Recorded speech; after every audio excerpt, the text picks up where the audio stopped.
الحمدللہ وکفا وسلام علی عبادہ الذین اصطفیٰ۔ انتہائی واجب الاحترام معزز سامعین حضرات، انبیاء کرام علیہم الصلاۃ والسلام کامل العقل ہوتے ہیں، ان کی عقل پوری ہوتی ہے۔ پھر انبیاء کرام علیہم الصلاۃ والسلام میں سے جناب محمد الرسول اللہ صلی اللہ علیہ وسلم کی عقل مکمل ہے، کامل العقل ہے۔ امت کے سارے حکماء اور عقلاء ان کی عقل ایک طرف، جناب محمد الرسول اللہ صلی اللہ علیہ وسلم کی عقل ایک طرف، امت کے حکماء عقلاء کی عقل نبی کریم صلی اللہ علیہ وسلم کی عقل تک رسائی انہیں حاصل نہیں ہو سکتی۔ جناب رسول اللہ صلی اللہ علیہ وسلم نے اپنے عقل کے بنیاد پر بھی وحی اترنے سے پہلے چند فیصلے فرمائے ہیں۔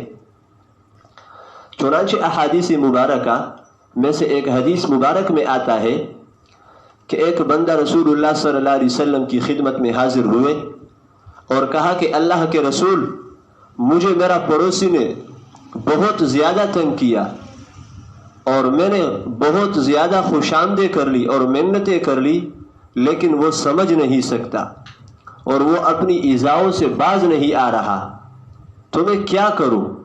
آپ مجھے کوئی طریقہ بتا دیں۔ اللہ کے رسول نے کہا کہ میں آپ کو ایک تدبیر بتلا دیتا ہوں۔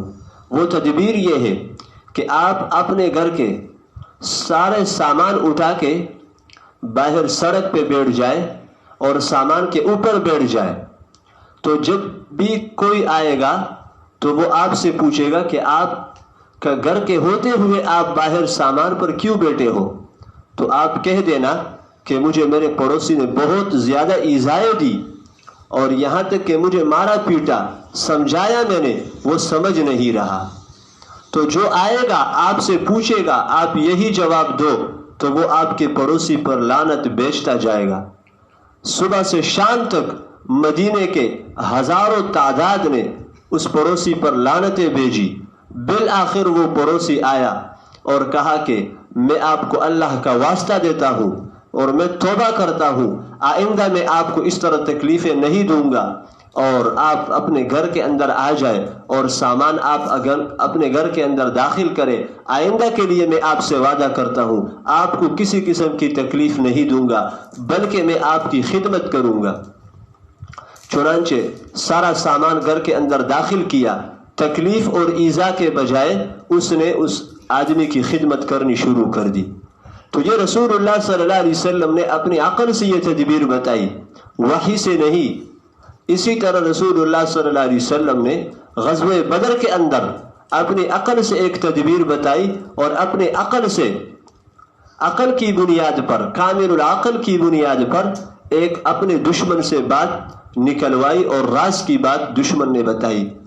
ہوا یوں کہ غزوہ بدر کے اندر کفار کی تعداد 1000، مسلمانوں کی تعداد 313۔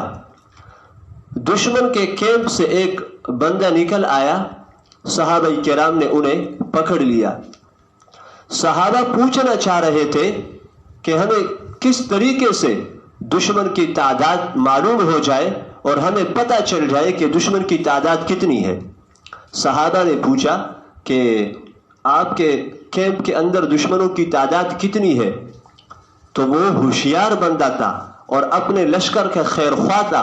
اس نے کہا کہ واللہ لکثیر، اللہ کی قسم بہت زیادہ ہے، تعداد نہیں بتایا۔ صحابہ نے کہا کہ آپ تعداد بتائے، کتنے ہیں؟ وہ نہیں بتا رہا تھا۔ بالآخر صحابہ نے اسے مارا، پیٹا اور ڈانٹا اور اس کی پٹائی کی، شور ہوا۔ تو رسول اللہ صلی اللہ علیہ وسلم اپنی کیمپ سے نکل آئے اور کہا کہ یہ شور کیوں؟ صحابہ نے کہا کہ دشمن ہمارے ہاتھ پہ آ چکے ہیں، ہم اس سے تعداد پوچھنا چاہ رہے ہیں لیکن وہ ہمیں صحیح تعداد نہیں بتا رہے۔ اللہ کے رسول نے کہا چھوڑو اس کو، میرے پاس لے آؤ۔ جب اس بندے کو رسول اللہ صلی اللہ علیہ وسلم کی خدمت میں لے آئے، اللہ کے رسول نے کہا کہ آپ کے کیمپوں میں تو کھانا ہوگا؟ کہا جی ہاں کھانا ہے۔ کہ گوشت وغیرہ ہے؟ کہاں ہے؟ اس نے جواب دیا کہ ہے۔ اور پھر کہا کہ کتنے اونٹ ذبح ہوتے ہیں؟ کہا 10 اونٹ۔ رسول اللہ صلی اللہ علیہ وسلم سمجھ گئے اور کہا کہ 1 اونٹ 100 بندوں کے لیے کافی ہوتا ہے۔ اس نے 10 اونٹ بتائے تو معلوم ہوا کہ تعداد کتنی ہے؟ تقریباً 1000 تک۔ تو رسول اللہ صلی اللہ علیہ وسلم نے اپنے کامل العقل کی بنیاد پر اس سے بات نکلوائی۔ تو یہ انبیاء کرام علیہم الصلاۃ والسلام کامل العقل ہوتے ہیں اور اپنی عقل کی بنیاد پر بھی، اپنے عقل کی بنا پر بھی بعض فیصلے صادر فرماتے ہیں۔ وآخر دعوانا ان الحمد للہ رب العالمین۔